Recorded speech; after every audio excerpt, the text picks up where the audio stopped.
Asif Nazrul sir আপনি কার? এটি নিয়ে কিন্তু সোশ্যাল মিডিয়া প্ল্যাটফর্মে একটি ভিডিও ভাইরাল হয়েছে এবং সেই ভিডিওর সুবাদেই কিন্তু পত্র পত্রিকা সহ বাংলাদেশের নিউজ মিডিয়া গরম। এই নিউজ মিডিয়াগুলো এখন আসিফ নজরুলের কর্তৃত্ব এবং আসিফ নজরুলের কর্মকাণ্ড নিয়ে কিন্তু প্রশ্ন তুলছে। এটা আমার কথা না, এটা হচ্ছে এখনকার ডিজিটাল মিডিয়ার প্ল্যাটফর্মে এইভাবেই প্ল্যাটফর্মটা চলছে, অর্থাৎ এই ইস্যুটা এখন ট্রেন্ডিং এ রয়েছে। আসিফ নজরুল কি রয়্যাল এজেন্ট? আপনার কাছে কি তা মনে হয়?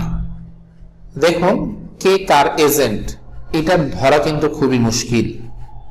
যারা এজেন্ট হয় তারা কিন্তু হচ্ছে নর্মাল ব্যক্তিদের মতো না, তাদের অনেক প্রশিক্ষণ থাকে। তারা কোন ইস্যুতে কোন ধরনের আচরণ করবে সেই ব্যাপারগুলোতে তারা কিন্তু অনেকটাই অভিজ্ঞ।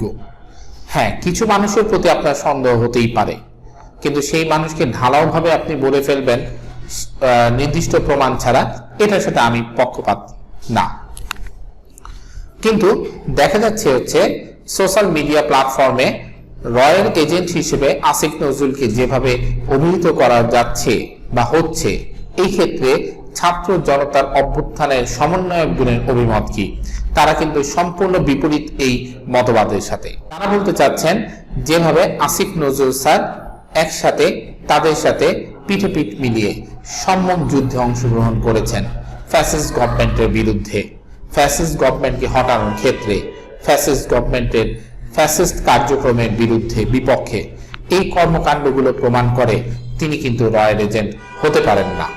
এছাড়া ছাত্র জনতার অভ্যুত্থানের যে ছাত্রদের পক্ষে সমন্বয়কগুলোর বিশাল একটি সমর্থন কিন্তু আসিফ নজরুল স্যারের প্রতি রয়েছে এবং আসিফ নজরুল স্যারও কিন্তু তাদেরকে অনেক ভালোবাসেন, বিধায় কিন্তু এই দুইজন উপদেষ্টা ছাত্র জনতার পক্ষ থেকে হয়েছে।